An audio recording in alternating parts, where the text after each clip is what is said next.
기도드립니다. 저희 오늘 누가복음 6장 말씀을 같이 읽었습니다. 그래도 익숙한 편의 말씀인데요. 보통 이 누가복음 6장의 말씀보다 우리에게 더 익숙한 말씀은 마태복음 5장의 팔복, 산상수훈이라고 이름하는 그 앞에 산상수훈의 가장 머리글이라 그래야 되나요? 그 팔복에 대해서 우리가 주로 많이 익숙하고 또 얘기하기도 합니다. 그러나 이 팔복이란 것, 그리고 지금 오늘 누가복음에서 읽은 것은 평지설교라고 얘기합니다. 우리 오늘 읽은 첫 구절에 6장 17절에 예수께서 산에서 내려오사 이런 표현이 있죠. 그래서 평지에서 말씀하시니라 이런 표현이 있기에 우리가 보통 평지설교라고 얘기합니다. 구분하여서 평지설교라고 얘기할 때 오늘 말씀하신 것에서는 네 가지 복과 네 가지 화가 있죠. 그러니까 마태복음과 누가복음이 조금 다른 거예요. 그래서 우리는 일반적으로는 마태복음의 시각으로 누가복음의 얘기를 합니다. 그러나 우리가 성경을 통합적으로 볼 때는 마태복음의 이야기, 또 누가복음의 이야기, 마가복음의 이야기, 요한복음의 이야기, 또 구약의 이야기 다 이렇게 관통하는 이야기 하에서 또 봐야 되죠. 또한 우리가 마태복음만의 이야기, 누가복음만의 이야기 또한 봐야 되는 건 또 맞죠. 예, 그러니까 두 가지 시각이 동시에 작동해야 되는 거죠. 그렇게 얘기할 때 마태복음은 아무래도 우리 기본적인 인식이 영적인, 그러니까 마음이 가난한, 오늘 우리 찬양대 찬양 제목도 그거였죠. 마음이 가난한 사람. 예. 그래서 예전에 우리 마태복음에서 심령이 가난한 자, 대표적으로 가난한 자를 이야기할 때 심령이 가난한 자는 그렇게 하나님을 찾는 자죠. 우리 그렇게 이해하죠. 예. 나의 부족함이, 나의 죄됨이 이런 모든 것들이 어쨌든 종합적으로 작용하여서 하나님께 바라고 하나님을 찾는 자, 하나님께 구원이 있음을 아는 자, 이런 영적인 이야기를 영적인 것에 관점을 두고 중심을 두고 이야기할 때는 우리가 마태복음을 많이 이야기하고요. 예.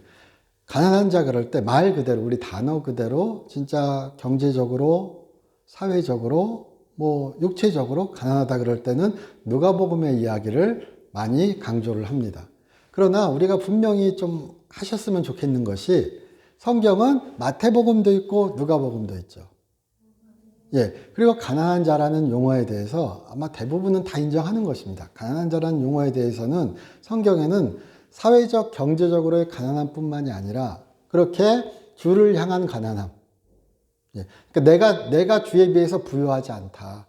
주가 하나님이 부유하신 분이고 그에게 나의 복이 있다. 은혜가 있다. 그가 나에게 은혜를 주셔야, 그가 나에게 복을 주셔야 내가 복된 자고, 내가 은혜 받은 자고, 내가 은혜로운 자인 것이지, 내가 일으키는, 내가 성취한 이런 모든 것은 하나님으로부터 온 것이고 내 것이 아니라는 그런 또한 인식들.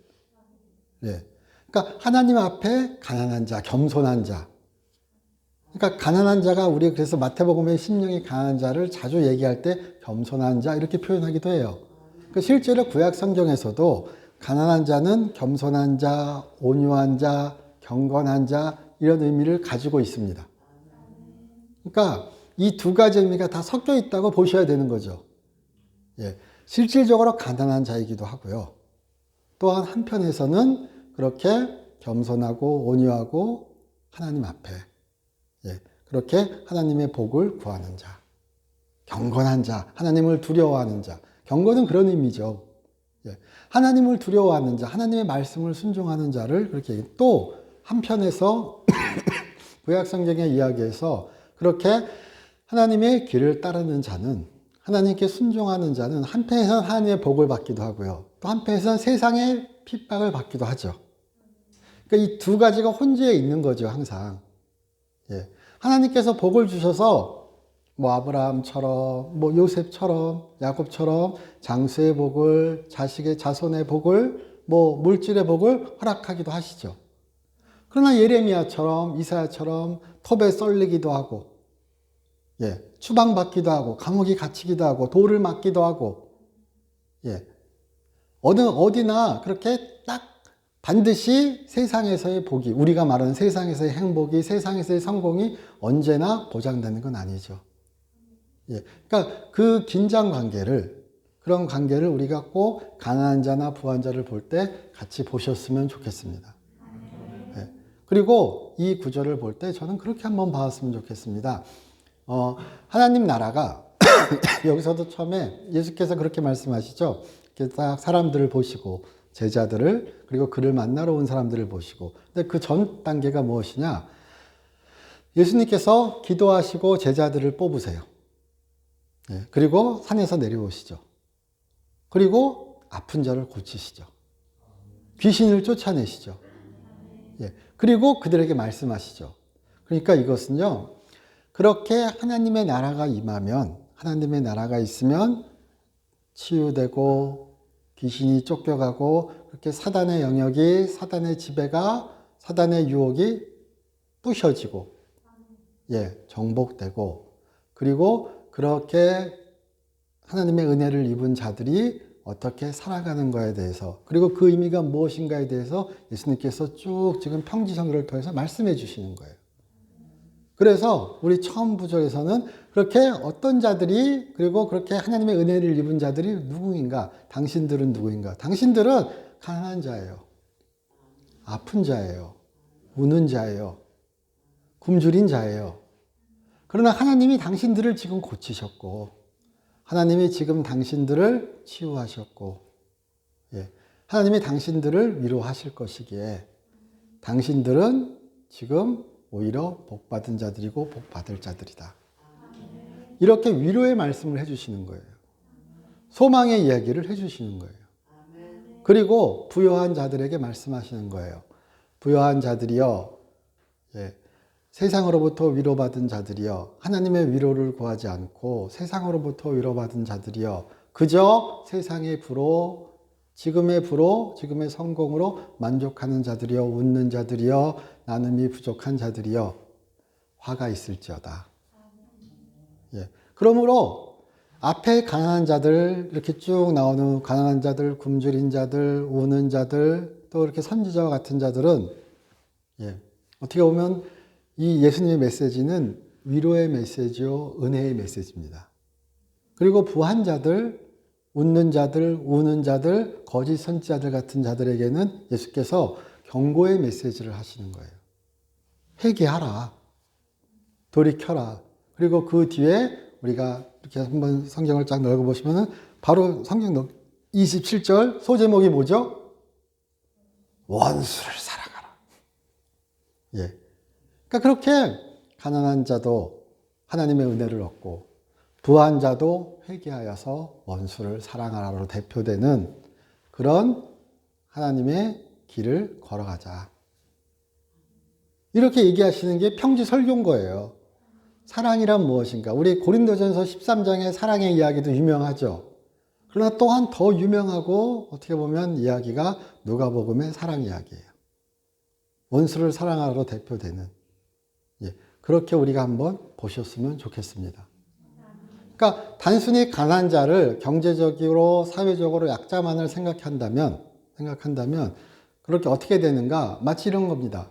좀 심하게 얘기하면 논리적으로 심하게 얘기하면 가난한 자는 복받은 자구나. 왜냐? 하나님이 구원하실 거니까. 하나님의 구원이 약속되어 있으니까. 아니요. 그게 아니죠. 예. 물론 가난한 자는 하나님의 은혜에 더 감격할 수 있죠. 예. 그리고 하나님의 은혜를 더 바라기도 하죠. 우리가 일상적으로 언제나 그런 건 아니에요. 그러나 하나님의 은혜가 더 절실한 경우가 있죠. 어디서 도움을 얻기가 힘드니까요. 예. 세상에서 압박이, 핍박이 하나님 외에는 나를 도울 자가 없구나라는 인식이 들어올 가능성이 더 크니까요. 그래서 그런 자들에게, 그런 사람들에게 예수께서 위로의 말씀을, 소망의 말씀을 전해주시는 거예요. 그래서 예수님께서 처음 누가복음상에서, 누가복음 4장에서 갈릴리 회당에서 이사야서 61장과 58장의 말씀을 같이 인용하시면서 말씀하세요. 내가 왜 왔는가? 내가 왜 세례 받았는가? 성령으로. 나에게 성령을 주셨는데 나는 가난한 자에게 복음을 전하기 위해서 왔다. 포로된 자에게, 눌린 자에게 자유를 주기 위해서 왔다. 그렇게 말씀하시죠. 하나님 말씀이 임하였느니라. 그리고 그가 가난한 자에게 복음을 전하시는 일들이, 포로된 자에게, 눌린 자에게 자유롭게 하는 그 일들이 일어나죠. 그것이 병자가 치유되고 고쳐지고 복음이 증거되는 이야기들이죠. 그리고 그 절정이 그가 십자가에서 죽으심으로 사망을, 죄를 이기시는 거죠. 하나님의 구원을 결정적으로 이루어가는 일들이죠. 그게 우리가 아는 공간 복음의 이야기잖아요. 예. 그러니까 여기서 가난한 자들은 또한 우리가 그렇게 생각할 때 가난한 자들은 전부 다는 아니죠. 언제나. 하지만 또한 한쪽의 생각에 그들은 죄인이기에 가난해요. 그들은 죄인이기에 실패했어요. 그들은 죄인이기에 아파요. 그들은 창녀와 세리와 그렇게 하나님을 배신한 자들이에요. 그들은 율법과는 동떨어져 사는 사람들인 거예요. 그들은 하나님이 눈살을 찌푸리게 하는 자들인 거예요. 근데 예수님은 세리와 창녀의 친구라고 칭함받죠. 병든 자를 고치시죠. 예, 문둥병자를 고치시죠. 예, 날 때부터 장님된 자를 고치시죠. 제자가 물어보잖아요. 예수님께 요한복음에서, 예, 그가 그렇게 날 때부터 장님인 것이, 못 보는 것이, 예, 그의 부모의 탓이니까, 그의 탓이니까. 예수님께서 말씀하시죠. 하나님께서 그를 고쳐주시고자 한다. 하나님의 뜻이 있다. 누구의 탓도 아니다. 그렇게 말씀하시잖아요. 예. 죄로 인한 것도 있고. 왜냐하면 중풍병자, 5장에서 예수께서 그 중풍병자를 일으키시면서 말씀하시잖아요. 내 죄가 사하여졌다. 그건 다른 얘기로 하면은 그의 중풍은 죄의 문제가 연결될 수도 있다. 이렇게 해석할 수도 있는 거예요. 예. 그러니까 모든 경우에 다 이래. 이건 아니죠. 예. 그러나 그렇게 가난한 자들이 오히려 핍박받고 오해받고 소외되고 터부시 됐을 때, 예, 예수께서 오셔서 그들에게 복음을 전하시는 거예요. 그리고 말씀하시는 게 그들을 보고, 그렇게 하나님의 도움밖에는 구할 수가 없어서 그 병 고침의 소식을, 귀신 쫓음의 소식을, 그렇게 복음의 기쁜 소식을 듣고 모인 자들에게 말씀하시는 거예요. 하나님의 나라가 너희 것이라고요. 그게 바로 첫 구절입니다.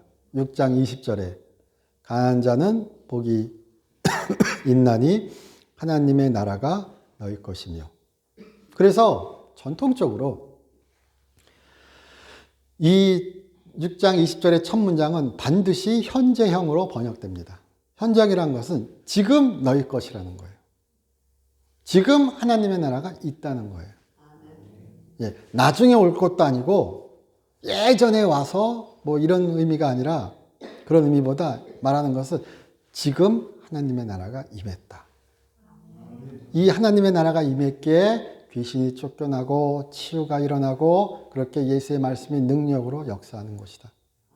그리고 너희는 그 하나님 나라에서 뒤에 얘기하는 그렇게 하나님의 은혜 가운데, 사랑 가운데 그 은혜를 믿고 그 복을 약속받고 그렇게 하나님께 헌신하는, 그렇게 사랑을 증거하는, 그에게 영광을 돌리는 삶을 살아가기를 바란다. 그래야 한다. 이 얘기가 평지설교에, 또 마태복음 산상수훈의 이야기인 거죠. 그렇게 보셨으면 좋겠습니다. 예. 또한 누가복음에는, 그래서 누가복음은 가난한 자, 또 부한 자, 이런 비교가 또 많이 나오는 복음서로 많이 이야기되기도 합니다. 그리고 예. 왜냐하면 우리 누가복음에서 가장 유명한 이야기 중에 한 가지는 누가복음 16장에 부자와 거지 나사로. 예. 부자는 이름도 안 나오고 거지 나사로는 이름까지 나오죠. 그래서 그 부자는 예수께서 이렇게 말씀하시면서 부자는 그냥 맨날 잔치죠. 예. 수입산 옷을 입고 그냥 화려하게 입고 그냥 잔치하고, 예. 그 부자의 대문 앞에 문 열린 그 잔치하는, 맨전 잔치하는 대문 앞에 나사로가 있죠. 거지 나사로가. 예. 그리고 그는 그의 헌대를 개가 할랜다고 우리 성경 본문에 나오죠. 그러니까 아마도 제가 그런 말씀 드렸던 것 같습니다. 예. 사람들이, 친구들이 혹은 가족들이 그를 거기에 옮겨 놓은 거예요. 그러면은 오가는 사람이 그를 도와줄 수도 있고, 그리고 그렇게 잔치할 때 그에게 음식을 내주기도 하고요. 예. 우리도 그런 정이 있죠. 예전 그렇게 부잣집에서 잔치하면 음식 나눠주잖아요. 예. 저희 예전 어릴 때 드라마만 봐도 막 그런 어린 시절 보면은 막 잔치집 그러다면 와가지고 막 그 깡통 치죠. 저는 드라마로 본 광경이라서, 예. 그런 것처럼, 예. 그런데 우리가 보는 그 성경의 장면에서는 그 부자는 나사로를 전혀 상관치 않죠. 예. 이 집의 구조나 이런 상황을 볼 때 그렇게 왔다 갔다 하는 상황에서 부자는 나사로를 많이 봤을 거예요, 아마. 그리고 그가 얼마나 도와줬는지 나오지 않지만 우리 성경의 본문에서는 그가 그를 전혀 도와주지 않았다는 인식을 풍겨요. 그는 하나님께서 그의 주신 부만을 너무 열심히 그를 위해 쓴 거죠. 예. 그래서 그들이 죽었을 때, 장사되었을 때, 나사로는 하늘로, 부자는 밑으로 가죠. 예. 뭐, 부자가 잘 믿었다, 나사로가 잘 믿었다, 이런 얘기 아니에요. 그런 얘기 없어요. 그냥 그 얘기에서의 주된 관점은 부자가 그렇게 지옥 가운데, 어떻게 보면 그렇게 개인낙 가운데 고통을 당하면서 아브라함에게 물어요. 예, 나를 좀 다시 보내주시면 내가 이렇게 이 상황에서 벗어날 수 없다면 내 형제들이라도 벗어날 수 있게 해달라. 예, 내가 가서 증거하면 그들이 그렇게 바뀔 것이다. 이렇게 얘기하는데 아브라함이 얘기하죠. 이미 그 전에 모세가 구약에서 다 이야기했다. 예, 그 전까지 얘기했던 거 하지 않은 자가 부활한 사람이 부활해서 와도 그 얘기 듣지 않을 것이다. 이렇게 말하고 얘기가 끝나죠. 근데 그 얘기의 안점은 성경에서 이미 숱하게 가난한 자를, 어려운 자를 도와주어라. 이스라엘 백성들이 출애굽을 하여서요, 이집트를 탈출하여서 하나님이 해방시키셔서 그들이 광야에서 가나안 땅으로 들어가기 전에 40년의 방랑 기간 동안 그렇게 율법 가운데 말씀하세요. 너희가 그 땅에 들어갔을 때 아무리 거기가 젖과 꿀이 흐르는 땅이더라도 그 땅에서 가난이 없어지진 않을 것이다. 그러므로 너희는 너희 형제 가운데 너희 형제들의 그런 가난한 자를 배려해주고, 이제 현대적인 용어로 바꾼다면 배려해주고 돌봐주라고 이야기해요. 그러니까 가난이 없어지지 않을 것이라고 얘기하세요. 그러니까 가난한 자를 배려해줘라. 예. 그리고 그렇게 과부와 고아에 대해서 말씀하시고 강조하세요. 예. 그건 분명히 있어요. 그러니까 그 큰 흐름이 있는 거예요.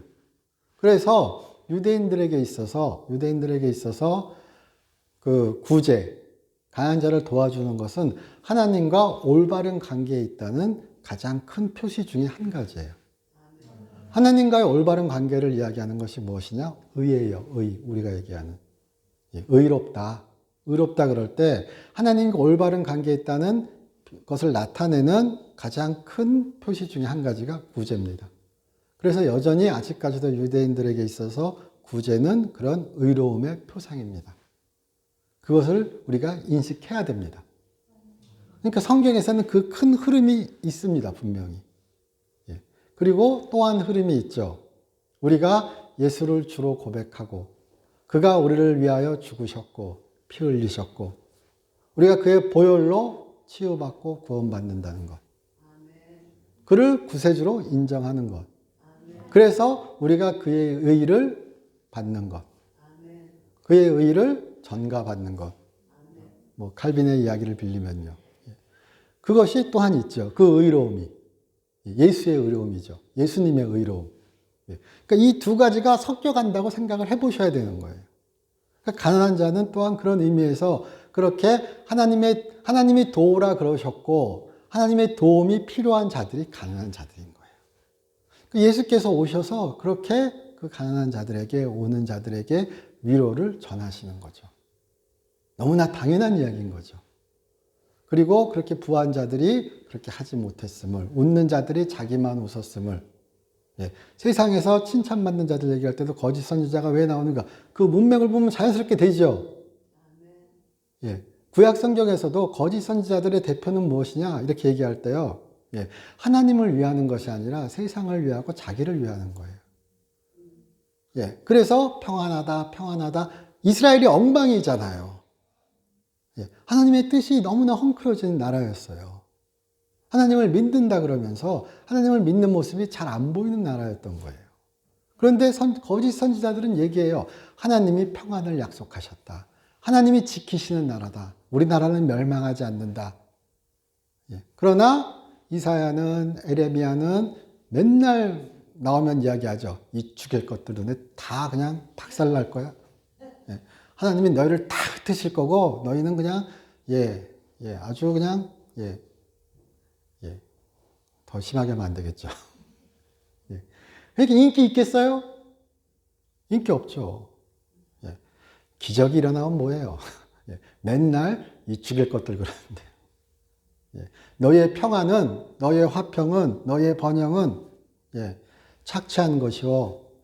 너의 재산은 하나님이 역겨워하시는 것이요. 너희가 그렇게 불의한 방법으로 착취하여서 하나님께 예배드리는 것 하나님 아주 역겨워하신다. 토할 것 같다. 이사야서 앞에 1장부터 5장까지만 읽어보셔도요. 쑥 들어와요.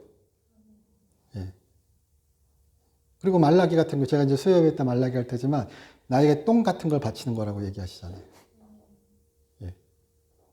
그러니까 그런 사회 분위기의 인식이 또한 우리에게 있어야 되는 거예요.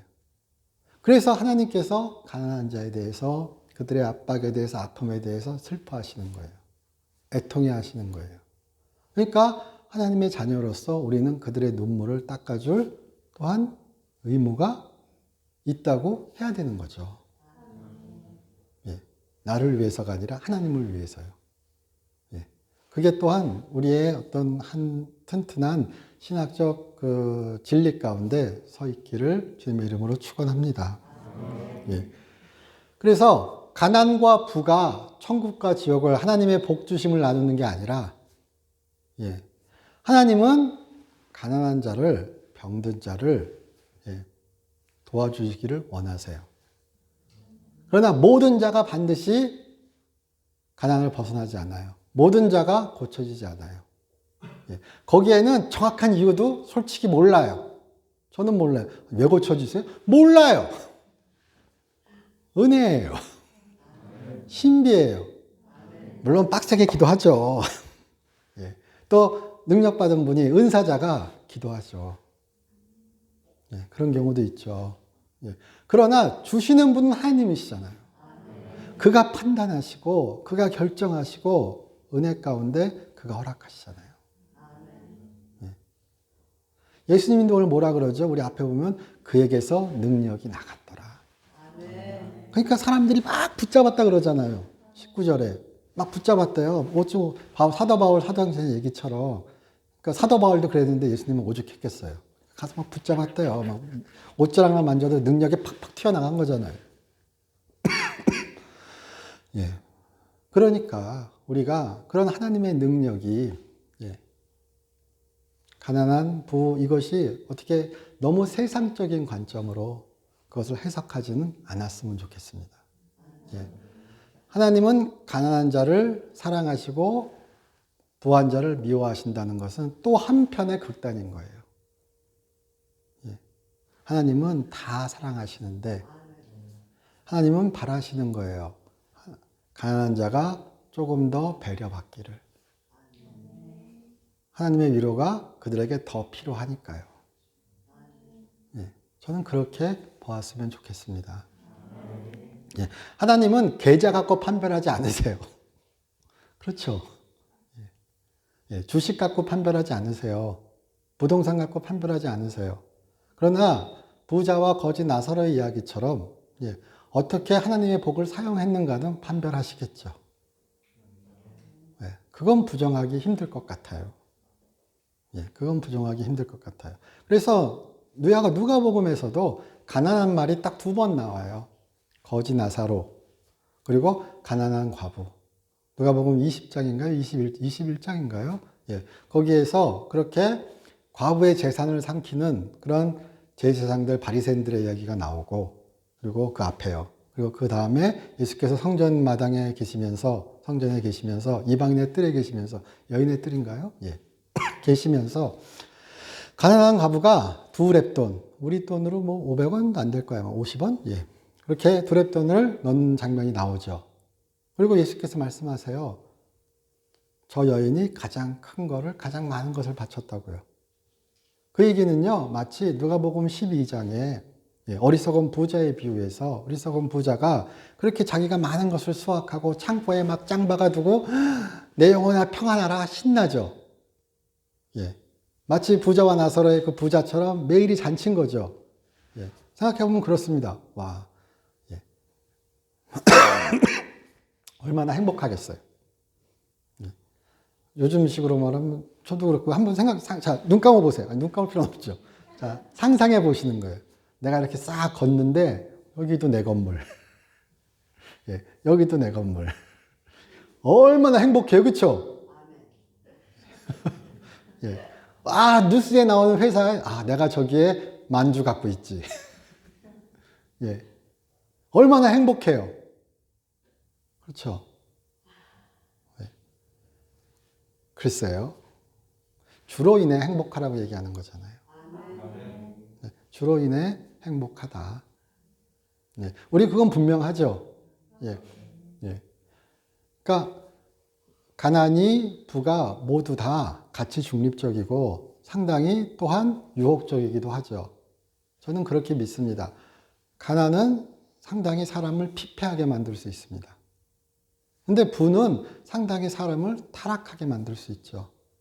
이 편이 정확할지 모르겠지만요. 모든 가난이, 모든 부가 그렇진 않습니다. 그러나 가난이 부가 하나님을 멀리하게 하는 경우가 분명히 존재하죠. 예. 그래서 저는 아굴의 기도가 좋습니다. 가난하게도 마옵시고 부하게도 마옵시고. 예. 또 가난과 부는 상당히 상대적이죠. 예. 예수님 시대에 비유해서 지금 우리들은 다 지옥 갈 부자들이세요. 예.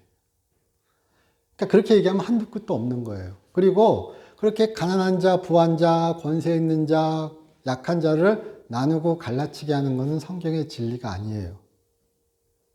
성경은 하나님이 그들을 다 사랑하신다고 이야기하세요.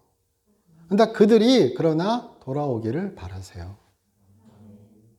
우리가 그 시각을 유지하면서 가난한 자에게는 하나님의 위로가, 부한 자에게는 하나님의 경고가 있음을 기억해 보았으면 좋겠습니다.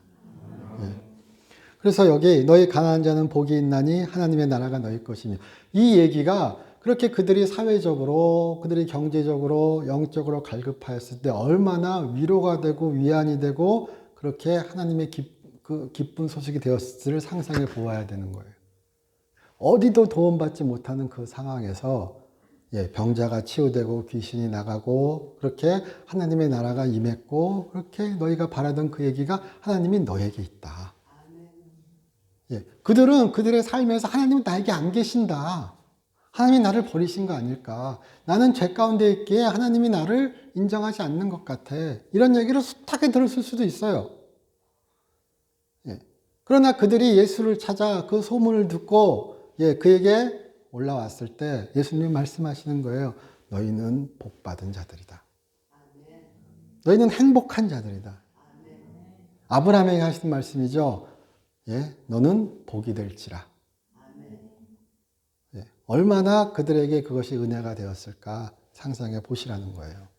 그리고 그 말씀이 우리에게도 은혜로 작동하기를 주님의 이름으로 축원합니다. 지금 줄인 자는 복이 있나니 너희가 배부름을 얻을 것이요. 여기에도 우리 뒤에 이렇게 네 가지 복을 얘기하면서 지금 둘째 셋째 딱 강조하죠. 지금 줄인 자 배부름을 얻을 것이요. 근데 여기는 항상 지금 줄이면 바로 배부를 것이요가 아니라 지금 줄인 자 배부름을 얻을 것이요. 미래예요.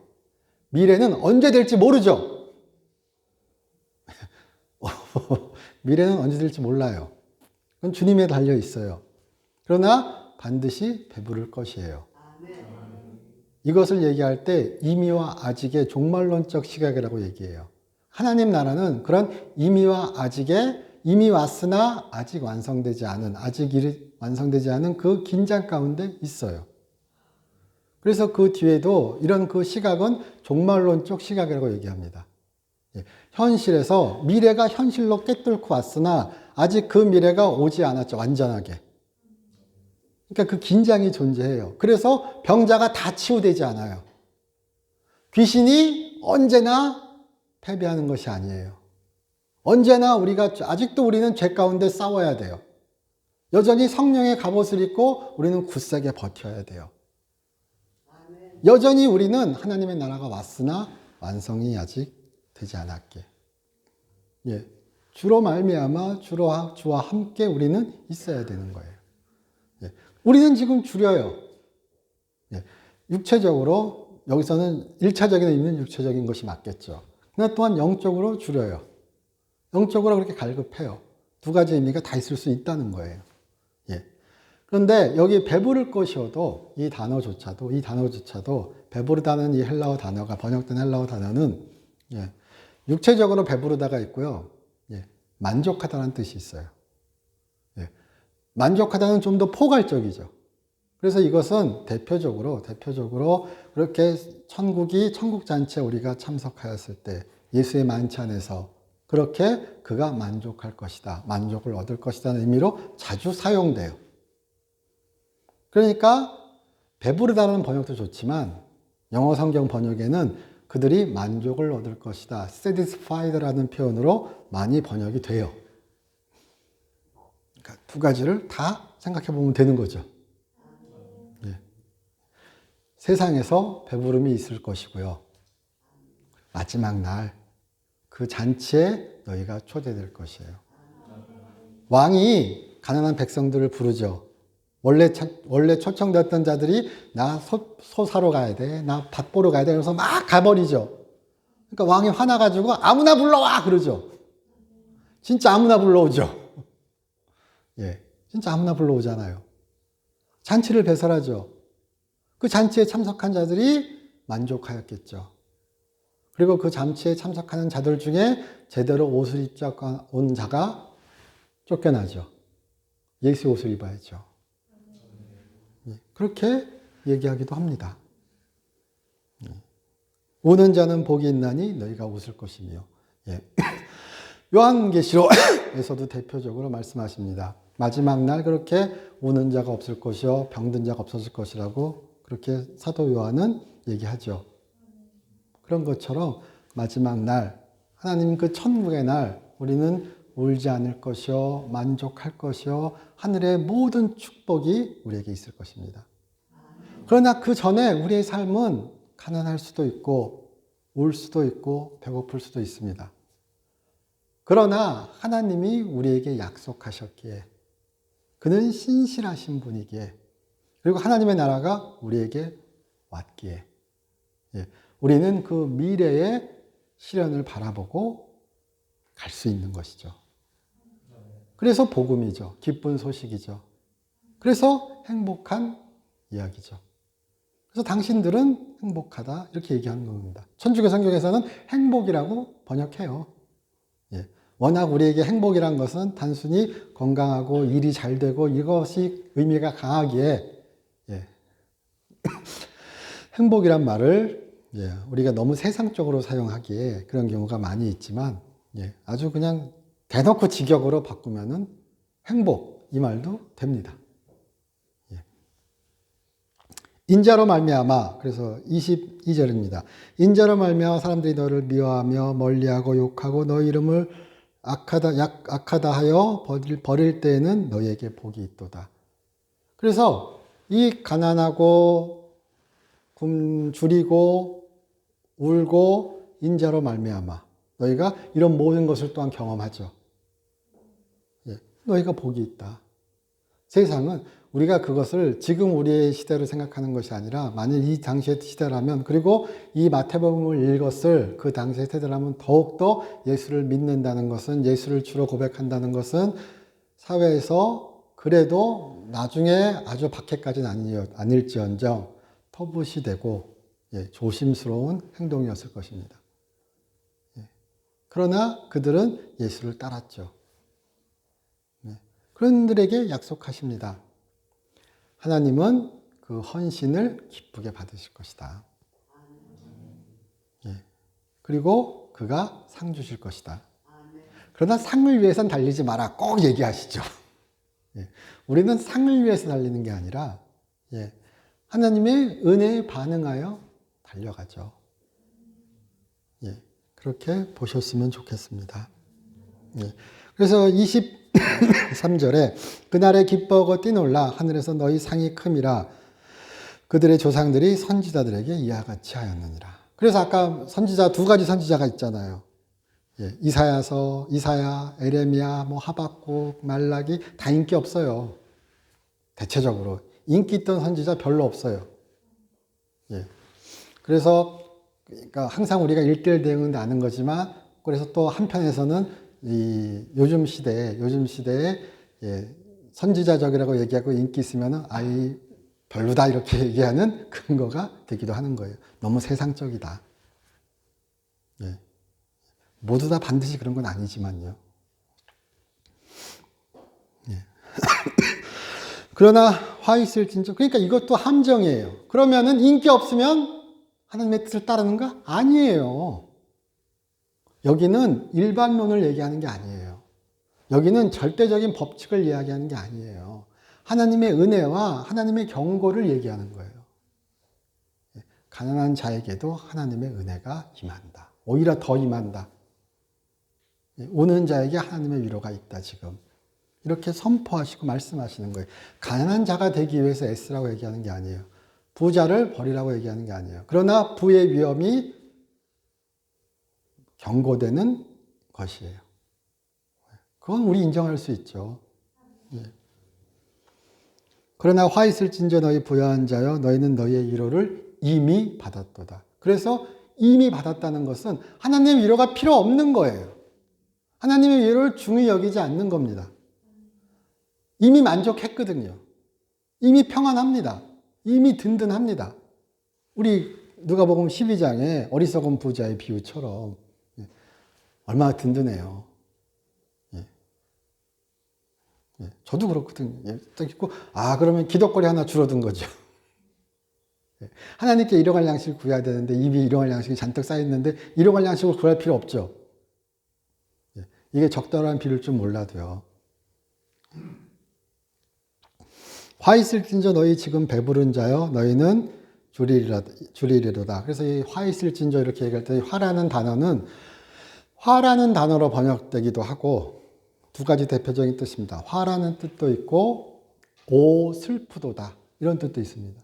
그러니까 예수께서 말씀하시는 거예요. 행복하다 가난한 자요. 아 슬프다 부요한 자요. 이미 위로를 세상으로부터 얻은 자들. 그런 부요한 자들. 예. 오직 세상으로 얻은 그 부로 그 부로 자기만을 배부르게 하는 자들. 이해되시죠? 예, 그런 문맥이 숨어 있는 거예요. 예. 너희 지금 웃는 자여 너희가 애통할지어다. 너희가 애통하게 될지어다. 울지어다. 그러니까 웃으면 지옥 가는 게 아니라 나만 웃으면 지옥 간다고요. 이렇게 얘기하면 안 되나요? 예, 너무 나만 챙기지 마라. 너무 나만 바라보지 마라. 예, 하나님을 바라봐라. 예, 그리고 하나님의 뜻을 헤아려라. 예, 세상에서 가난이, 고통이, 병이, 진짜 아픔이 사라지는 날은 없을 것입니다. 예, 그러나 그것을 너의 죄, 너의 탓, 세상의 탓을 하는 것이 아니라 그것을 인정하더라도 예, 하나님은 그들이 잘 되시기를 바라신다는 인식하에 예, 돕고 나누고 그럴 수 있다면 얼마나 좋을 것인가. 이건 우리가 부정할 수 없을 것입니다. 예. 부한 자를 때려잡다는 이야기가 아니죠. 예. 혁명으로 해방으로 우리가 혁명 정신에 동참하는 얘기 아닙니다. 예. 예수님은 CEO도 아니고 공산주의 사회주의자도 아닙니다. 예수님은 혁명가도 아니세요. 그런 면에서. 그러니까 자본주의자든 사회주의자든 서로 각자 예수님 찾느라고 엄청 바쁩니다. 예수님은 민주주의자도 아니세요. 예. 사회주의자가 아닌 것처럼. 예수님은 자본주의자 아니세요. 공산주의자가 아닌 것처럼. 예. 그러나 각자는 다 각자 예수님을 갖고 있죠. 예. 엄청 바쁘세요. 예. 어느 날은 가서 혁명하셔야 돼요. 어느 날은 가서 경영하셔야 돼요. 예. 슈퍼스타시죠. 자, 그러나 그는 하나님의 구원을 가져오는 자시잖아요. 그것도 한번 보았으면 좋겠습니다. 모든 사람이 너희를 칭찬하며 화가 있도다. 그들의 조상들이 거짓 선지자들에게 이와 같이 강하였느니라. 가난과 제가 이 구절을 보면서요 또 한번 보았던 게 교회 역사상 여러 이단들이 있었습니다. 근데 가장 유명한 이단 중에 한 가지가 에비온파입니다. 에비온이란 말은 뭐 아람어라는 말도 있고 히브리어라는 말도 있는데 이레니우스라는 사람은 초대 교부는 이단 논박에서 처음 그 에비온파에 대해서 이야기합니다. 근데 에비온이란 말은 가난한 자 이런 뜻이라고 보통 이야기합니다. 히브리어라고 얘기하고 이레니우스는 히브리어라고 얘기하고요. 또 어떤 제가 본 책에서는 아람어라고 얘기하더라고요. 예. 그러니까 여기 나오는 프로토스 가난한 자. 예. 그러니까 가난한 자를 히브리어로 하면 에비온. 예. 또 그 전에 근데 그게 아람어 가능성이 많은 게 히브리어로 따로 가난한 자는 아니라고 있습니다. 아나임이라고 가난한 자들. 경건하고 가난한 자들. 아나임이라고 얘기합니다. 예. 극빈자. 예. 그런데 그렇게 에비온파라는 그 사람들은 모임은 그들은 스스로 가난한 자들이라고 칭했습니다. 실제로 가난해진 사람들입니다. 예. 우리 사도행전에서 보시면 사도행전 4장에 그렇게 성령 받은 자들이 재산을 막 나누죠. 서로. 예. 성경에서 유일하게 서로 성령 충만하게 받아서 재산을 나눈 유일한 케이스입니다. 예. 그 뒤에 아무리 기적이 일어나고 아무리 어떤 사건이 벌어져도 그렇게 모여서 재산을 나눈 얘기는 그렇게 모여서 공동적으로 더 이상 안 나옵니다. 예. 그 한 구절 나옵니다. 근데 그렇게 재산을 나누고 스스로 가난해졌다고 칭하는 자들, 실제로 가난해진 자들, 그들은 금욕을 강조하였고, 그렇게 가난함을 강조하였고, 하나님 앞에 경건함을 강조하였고, 또한 그렇게 예수를 믿고, 율법을 지키는 것을 강조하였습니다. 그래서 금욕을 강조했어요, 한마디로. 가난함을 강조하였어요. 그들이 그렇게 강조한 것을 나름 용인할 수 있었는데, 어느 정도. 그들이 또한 다른 한 면에서 무엇을 강조하였는가? 예수는 요셉과 마리아 사이에 태어난 사람으로 이야기했어요. 그런 예수님이 성령을 받으심으로써 그가 메시아의 하나님의 임명을 받은 것이다. 그리고 그가 나중에 이렇게 하나님의 신적인 아들이 된 거다. 하나님이 인정해 주셔서 도저히 용납할 수 없죠. 그들의 가난함에 대한 인식, 그들의 율법에 대한 인식. 그런데 그들은 그렇게 가난함과 율법에 대한 그런 인식들이 잘못 변형되어서, 부는 가난함은 추구해야 될 것, 율법은 추구해야 될 것. 이것들이 변형되어서 잘못된 길로 인도한 거죠. 그런 일이 그때도 있었고 지금도 있습니다. 여전히 일어나요. 그래서 그 에비온파들은 그렇게 그 이야기가 팔레스틴과 시리아 남부 지역에서 수백 년간 있다가 뭐 믿거나 말거나의 이야기지만 뭐 칼빈은 그리고 뭐 교회에서는 그 우리가 말하는 이슬람을 창시한 마호메드의 부인이 에비온파라는 이야기도 있습니다. 그래서 그 인식들이 그렇게 예수를 모세로 보는 그리고 그렇게 아담으로부터 시작하여서 다 그리스도가 있었다는 그런 인식들, 선지자들 그런 인식들에 영향을 줬다 이런 얘기도 합니다. 다른 얘기 같지만 그렇게 가난과 부를 극적으로 나누는 것. 그리고 잘못된 것에 침착하여서 바른 성경의 진리를 벗어나는 것. 우리가 조심해야죠. 하나님은 가난과 부로 나는 것이 아니라 다 은혜 가운데 돌아오시기를 바라십니다. 부한 자가 가난한 자를 도와주기 바라십니다. 하나님의 복이 그렇게 그들을 통하여 흘러나가기를 바라십니다. 가난한 자가 곡괭이 들고 부한 자를 치기를 바라시지 않으세요. 그러나 또한 부한 자가 강한 자를 억압하기를 바라지도 않으시겠죠. 너무 당연한 얘기인 거죠. 예. 시간이 조금 지났지만 이사야서 65장, 제가 이사야서 65장 처음 시작할 때 읽었지만 이사야서 65장 마지막 절이 아닙니다. 16절입니다. 땅에서 자기를 위하여 복을 구하는 자는 진리 하나님을 향하여 복을 구할 것이요 땅에서 맹세하는 자는 진리 하나님께 맹세하리니 이는 이전 혼란이 잊어졌고 내 눈앞에 숨겨졌습니다. 여기 앞에 13절부터 이렇게 쭉 보시잖아요. 그러면은 나중에 한번 찾아보세요. 그러면은 예수께서 평지설교에서 화와 복에 대하여 얘기하는 거 있죠. 복 있는 자, 화 있는 자. 되게 비슷하게 나와요. 바로 막 섞여 들어가면서 우는 자는 웃을 것이요 슬퍼하는 자는 그렇게 기뻐할 것이요 이런 얘기들이 쭉 바로 13절부터만 보셔도 싹 나옵니다. 근데 거기에 표현은 나의 종들이에요. 나의 종들이 그렇게 웃을 것이요 지금은 우나 그들이 웃을 것이요 지금은 우나 그들이 기뻐할 것이요 내가 그들을 위하여 새하늘과 새 땅을 열 것이요 이런 표현이 뒤에 쭉 나옵니다. 그리고 65장 앞에는 그렇게 하나님의 징계받는 자들, 심판받는 자들에 대한 이야기가 나와요. 그러면서 그들의 대표적인 이야기로 그들이 산에 가서 죽은 자의 무덤에서 돼지고기 국 몰래 마시고 점치고 이런 얘기들 있죠. 앞에 6장 1절부터 5절까지 사이에 쭉 나옵니다. 대표적인 게 12절입니다. 11절 제가 한번 읽어보겠습니다. 오직 나 여호와를 버리며 나의 성산을 잊고 가색에 상을 베풀며 문희에게 섞은 술을 가득히 붓는 너희여 내가 너희를 칼에 붙일 것인즉 다 구부리고 죽음을 당하리 이런 표현이 나오죠. 제가 읽었죠. 여기 문희 보시면요 나중에 성경 보시면은 안에 표현이 있습니다. 운명에게 제사 지내는 거예요. 내 운명의 신에게. 갓은 아랍 지역의 토속 신입니다. 제수를 운을 관장하는 그런 신인가 봐요. 문희는 운명을 관장하는 신이에요. 그러니까 점치는 것 같은 거죠. 그래서 내 운명 좀 알려주세요. 내 운명 좀 어떻게 해주세요. 이렇게 술 바치고 제사 지낸 너희들 내가 어떻게 할 것이냐고 12절 표현입니다.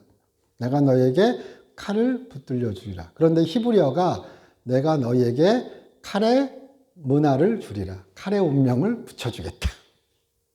너희 운명을 칼로서 해결해 주겠다. 너희가 세상의 복을 위하여 그렇게 그런 것을 위하여 이방 잡신을 찬양하였으니 내가 너희에게 너희 운명을 내가 만들어 주겠다. 어떤 운명? 칼의 운명을. 세상을 따라가는 자 세상으로 망할 것입니다. 이념을 따라가는 자 하나님께 이념으로부터 멀어질 위험이 있습니다. 복음을 우리가 따라갈 수 있으면 좋겠습니다. 요즘 선거 기간이죠. 제가 페이스북만 봐도 양쪽 목사님들 엄청 바쁘십니다. 각자 하나님의 뜻을 전하시느라고요. 그러나 하나님의 뜻은 다른 곳에 있을 것 같습니다. 이건 제 개인적인 의견입니다. 저도. 저희 기도드리겠습니다. 하나님 저희 사랑하시고 인도하심 감사드립니다. 저희 언제나 사랑하여 주시옵시고 주의 안에 있게 하여 주시옵소서. 주를 향하는 우리 되게 하여 주시옵소서. 주 예수 그리스도